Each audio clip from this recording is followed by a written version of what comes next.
My channel Devi Hari vlogs. ఈ వీడియోలో వరలక్ష్మి వ్రతం రోజున కలశానికి పెట్టే కొబ్బరికాయను ఎలా అలంకరించుకోవాలో చూద్దాం. ఫస్ట్ టైం నా ఛానల్లో ఈ వీడియో చూస్తున్నట్టయితే please subscribe my channel and press the bell icon for latest videos.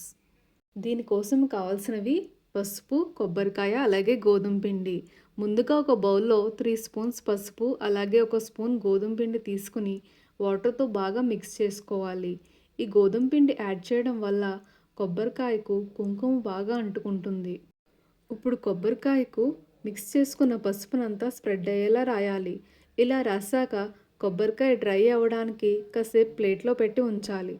Next ఒక పేపర్ తీసుకుని ఫోల్డ్ చేసి మనకు కావాల్సిన డిజైన్ మార్క్ చేసుకోవాలి. మనం మార్క్ చేసుకున్న డిజైన్ని ప్రాపర్గా కట్ చేసుకుని కరెక్ట్ షేప్ వచ్చేలా చూసుకోవాలి. ఈ డిజైన్ పేపర్ని కొబ్బరికాయ మీద సెట్ చేసి ఈ గ్యాప్స్లో కుంకుమ ఫిల్ చేయాలి. ఇలా చేయడం వల్ల కుంకుమ బయటికి స్ప్రెడ్ అవ్వకుండా ఉంటుంది. ఫైనల్గా కుంకుమ ఫిల్ చేశాక ఈ పేపర్ని రిమూవ్ చేస్తే డిజైన్ బాగా కనిపిస్తుంది. చూస్తున్నారు కదా డిజైన్ ఎంత బాగా వచ్చిందో. ఈ వీడియో మీకు నచ్చితే please subscribe my channel and press the bell icon for more videos.